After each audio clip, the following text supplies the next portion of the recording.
Students, welcome in my class. आज हम लोग स्टार्ट करने वाले हैं क्लास 12 चैप्टर सॉल्यूशन। इस चैप्टर को स्टार्ट करने से पहले मैं आप लोगों को एक्सप्लेन करना चाहूंगी व्हाट इज मिक्सचर, क्योंकि जब तक हम लोगों को ये नहीं पता होगा कि व्हाट इज मिक्सचर, हम लोग सॉल्यूशन को ढंग से डिफाइन नहीं कर पाएंगे। तो अगर मैं बात करूं मिक्सचर की, तो दो या दो से ज्यादा प्योर सब्सटेंस को जब हम लोग कंबाइन करते हैं तो मिक्सचर फॉर्मेशन होता है। अब हम लोग बात कर लेते हैं टाइप्स ऑफ मिक्सचर की। मिक्सचर कितने टाइप का होता है? तो मिक्सचर अपने आप में दो टाइप का होता है। Number 1 is homogeneous mixture and the 2 is heterogeneous mixture. अब मैं आप लोगों को पहले ये एक्सप्लेन करना चाहूंगी कि what is the term homo means and what is the term hetero means. तो होमो का मतलब होता है सेम और हेट्रो का मतलब होता है डिफरेंट।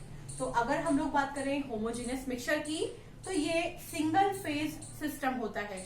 वहीं अगर हम लोग बात करें हेट्रोजीनियस मिक्सचर की, तो ये more than one phase system होता है। इस पॉइंट को हम लोग एग्जाम्पल से समझ सकते हैं। यहाँ पर हम लोगों ने एग्जाम्पल लिया है वाटर एंड शुगर का। तो जब भी हम लोग कभी वाटर में शुगर को मिक्स करते हैं, तो आफ्टर कंप्लीट डिसोल्यूशन हम लोगों को शुगर क्रिस्टल वाटर के अंदर दिखाई नहीं देते हैं और हम लोगों को सिर्फ एक ही फेज दिखाई देता है, दैट इज लिक्विड। तो इसीलिए हम लोगों ने बोला है कि होमोजीनियस एक सिंगल फेज सिस्टम होता है। अब हम लोग बात कर लेते हैं हेट्रोजीनियस मिक्सचर की। जैसे कि हम लोगों ने कहा कि ये वन फेज सिस्टम है, तो हमने एग्जाम्पल लिया है वाटर एंड सैंड का।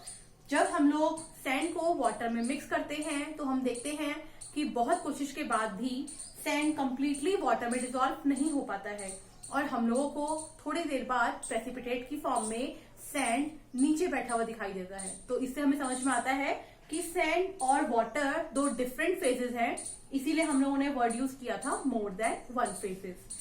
अब हम लोग बात कर लेते हैं सेकेंड प्रॉपर्टी। होमोजीनियस मिक्सचर्स के पास डिफरेंट प्रॉपर्टीज होती है फ्रॉम देयर कॉम्पोनेंट्स। यहाँ पर फ्रॉम देयर कॉम्पोनेंट्स का मतलब है कि जिन दो कॉम्पोनेंट्स की हेल्प से हम लोगों ने होमोजीनियस मिक्सचर को फॉर्म किया था, आफ्टर फॉर्मेशन जो प्रोडक्ट हमारे पास आएगा उसकी प्रॉपर्टी डिफरेंट होती है उन रिएक्टेंट से जिनसे हम लोगों ने रिएक्शन को स्टार्ट किया था। यहाँ हम लोग बात कर लेते हैं हेट्रोजीनियस मिक्सचर की। तो यहाँ पर कंपोनेंट से प्रॉपर्टीज डिफरेंट होती हैं as same in homogeneous mixture. तो यहाँ पर भी प्रॉपर्टीज जो होती हैं वो अलग पाई जाती हैं। अब हम लोग बात करते हैं सॉल्यूशन की, जो आज का हमारा मेन टॉपिक है।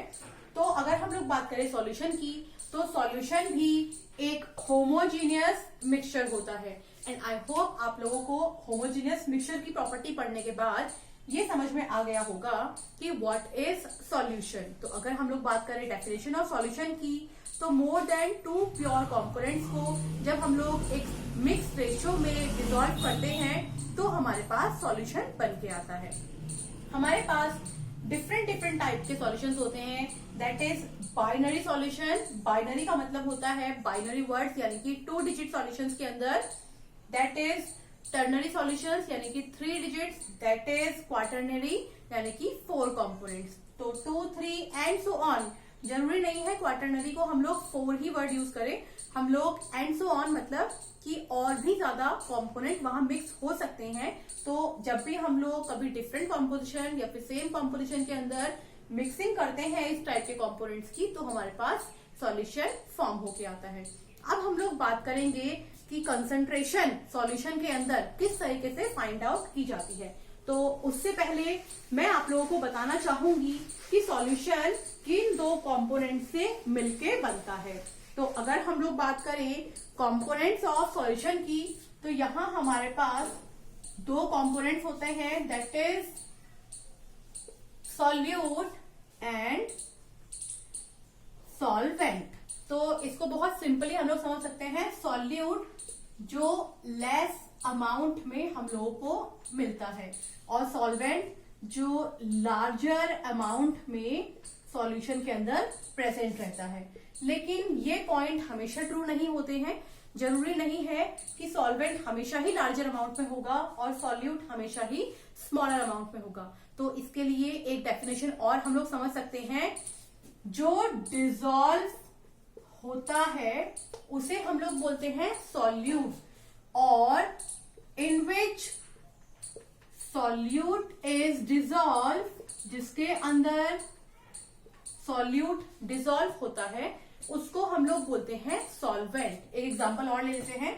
For example water plus salt, हमने एक सॉल्ट लिया है और उसको वाटर में मिक्स कर रहे हैं।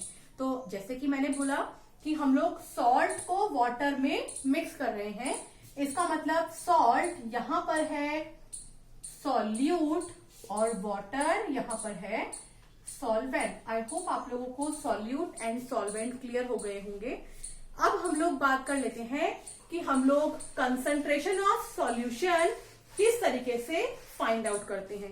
तो उसके लिए सबसे पहले हम लोग बात करेंगे सॉल्युबिलिटी की। अगर हम लोग बात करें सॉल्युबिलिटी की, तो सॉल्युबिलिटी का फॉर्मूला होता है weight of solute divide by weight of solution multiply by 100। क्योंकि हम लोगों ने यहाँ पर वेट वर्ड यूज किया है, वेट या मास, हम लोग इनमें से कोई भी वर्ड यूज कर सकते हैं, ये दोनों ही ग्राम्स में है। तो अगर हम लोग बात करें डेफिनेशन ऑफ सॉल्युबिलिटी की, तो 100 ग्राम सॉल्यूशन के अंदर जितना अमाउंट ऑफ सॉल्यूट यूज किया जाता है उन दोनों का रेशियो सॉल्युबिलिटी कहलाता है। अब हम लोग बात कर लेते हैं, अगर हम लोगों को परसेंटेज ऑफ कंसंट्रेशन निकालना है तो परसेंटेज के लिए हमारे पास डिफरेंट फॉर्मूलाज हैं। नंबर 1 हम लोग बात कर लेते हैं W बाय W परसेंटेज की। अगर हम लोग बात करें W बाय W परसेंटेज की, तो क्योंकि यहाँ पर W वर्ड है, पहले मैं आपको एक्सप्लेन कर दूं, यहाँ पर W से मतलब है वेट। तो अगर हम लोग बात करें W बाय W सॉल्यूशन की, तो यहाँ पर फॉर्मूला बनेगा वेट ऑफ सॉल्यूट, हमें हर जगह वेट वर्ड को यूज करना है, and weight of solution multiply by 100। Multiply by 100 लिखने का रीजन ये है क्योंकि हम लोग परसेंटेज को फाइंड आउट कर रहे हैं। तो यहाँ पर 100 ग्राम सॉल्यूशन के अंदर जितना ग्राम सॉल्यूट लिया गया है उसको मल्टीप्लाई बाय 100 करके हम लोगों ने वेट बाय वेट परसेंटेज को फाइंड आउट किया है। अब हम लोग बात कर लेते हैं V बाय V परसेंटेज। अगर हम लोग बात करें V की, तो यहाँ पर V वर्ड डिनोट करता है वॉल्यूम को। फॉर्मूले में बस थोड़ा सा चेंज आएगा, जहां हम लोगों ने वेट वर्ड यूज किया है वहां पर अब हम लोग वॉल्यूम वर्ड यूज करेंगे। Volume of solute divide by volume of solution, और सेम क्योंकि हम लोग परसेंटेज फाइंड आउट कर रहे हैं तो हम लोग लिखेंगे मल्टीप्लाई बाय 100।